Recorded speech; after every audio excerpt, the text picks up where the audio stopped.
Bonjour, je fais cette petite vidéo pour vous donner quelques indications sur les réponses attendues à l'examen de biologie évolutive L3 BOE, la section 1 de 2024-2025. Donc le sujet parlait de l'évolution des canidés. Donc la première question, c'était cette phylogénie qu'il fallait discuter dans le contexte de la taxonomie binominale. Alors, la taxonomie binominale de nom, c'est donc la relation entre la nomenclature, donc le genre espèce, et la phylogénie.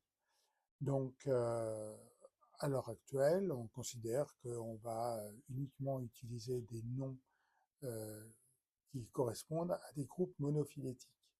Donc, il fallait, sur la base de cette phylogénie, retrouver les groupes monophylétiques et les mettre en relation avec les noms de genre, principalement, puisque les noms d'espèces, eux, on n'a pas l'information ici pour savoir si l'espèce est monophylétique ou pas.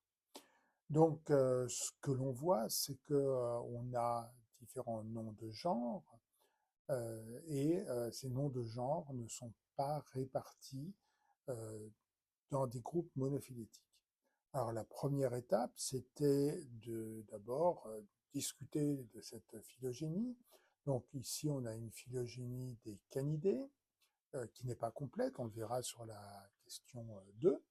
Et la phylogénie est une phylogénie qui a été obtenue par une méthode bayésienne. On a parlé en cours des méthodes bayésiennes, que c'est les méthodes qui permettent de répondre réellement à la question. Euh, on avait discuté de la notion maximum de vraisemblance versus méthode bayésienne. Et ici, on a cette phylogénie qui est enracinée avec, dans la racine, positionnée à la divergence entre Grey Fox et tout le groupe dont on va parler, qui inclut Andean Fox, plus des loups et des chiens, plus le coyote, par exemple.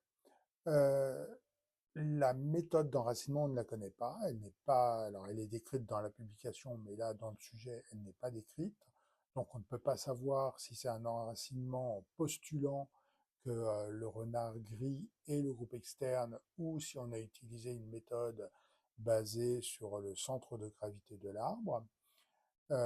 Ensuite, quand on regarde plus précisément la phylogénie, la répartition du genre Canis dans cette phylogénie, parce que les autres genres sont représentés par une seule espèce à chaque fois, donc on ne peut pas discuter sur la notion de monophylie ou pas.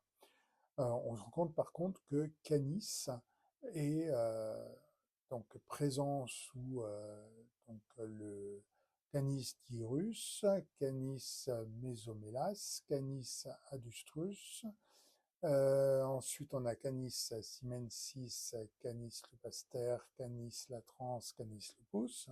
Et on se rend compte que le genre Canis n'est pas monophylétique. Alors, faut pas. Donc, il y a un certain nombre d'entre vous qui ont essayé de discuter sur synapomorphie, pas synapomorphie. Non. Ici, c'est simplement est-ce que le genre est monophylétique ou pas. On se rend compte que non, parce que, par exemple, donc, le lycaon est plus proche des canis qui sont en bas de cette phylogénie que de Canis dirus. Donc le genre Canis n'est pas monophylétique, donc on peut s'attendre à ce que dans les années à venir, on ait un changement sur la nomenclature binominale pour retomber sur un genre Canis monophylétique. Est-ce que Canis est para ou polyphylétique? Là, on ne peut pas répondre à la question. La seule chose qu'on peut dire, c'est que Canis n'est pas monophylétique, mais paraphylétique ou polyphylétique, ça se réfère au statut de l'ancêtre. Est-ce que l'ancêtre, ici, on l'appelle un Canis? Dans ce cas-là, ce serait paraphylétique. Est-ce que l'ancêtre est autre chose qu'un canis? Dans ce cas-là, ce serait polyphylétique. On n'a pas l'information, on ne peut pas répondre. Ensuite, deuxième question, on vous donne une autre phylogénie avec des espèces qui, cette fois, sont présentées seulement sous une nomenclature vernaculaire. Alors, certains, on les retrouve parce que c'est la même nomenclature vernaculaire qui ont été utilisées, qui a été utilisée pour la question 1. On en a un où on n'est pas très sûr, c'est le Andean fox. Ici, il n'apparaît pas. Est-ce que le Andean fox est la même chose que le Pampa fox ou on ne sait pas. Et même en allant chercher dans la publication, en fait, on ne sait pas. Les noms vernaculaires utilisés ici dans la publication, il faut se référer à un ouvrage que je n'ai pas. Donc là, on voit bien les problèmes de la nomenclature vernaculaire. Eh ben, finalement, on se retrouve avec quelque chose qui n'est pas certain. Ensuite, euh, par rapport à la question qu'on avait précédemment sur l'enracinement, vous voyez qu'on avait Grey Fox qui était le groupe externe de toutes les autres espèces. Attention, Grey Fox n'est pas l'ancêtre. Grey Fox est groupe externe à tous les autres. Ici, et donc on ne pouvait pas être certain, est-ce que Grey Fox était réellement un bon choix pour un groupe externe si jamais on l'avait utilisé comme groupe externe? Là, on peut répondre, puisqu'on a comme groupe externe des ours et le panda et puis d'autres animaux. Donc là, clairement, le Grey Fox, le renard gris est bien le groupe externe, donc ça répond à notre question de la question 1. On n'avait pas de problème sur le groupe externe qui était utilisé. Ensuite, est-ce que ces espèces qui sont là sont, donc est-ce que cette phylogénie est bien compatible avec la phylogénie précédente? On peut discuter à deux niveaux. On peut discuter premier niveau sur la topologie, et là, oui, on se rend compte que la topologie est compatible avec la topologie précédente.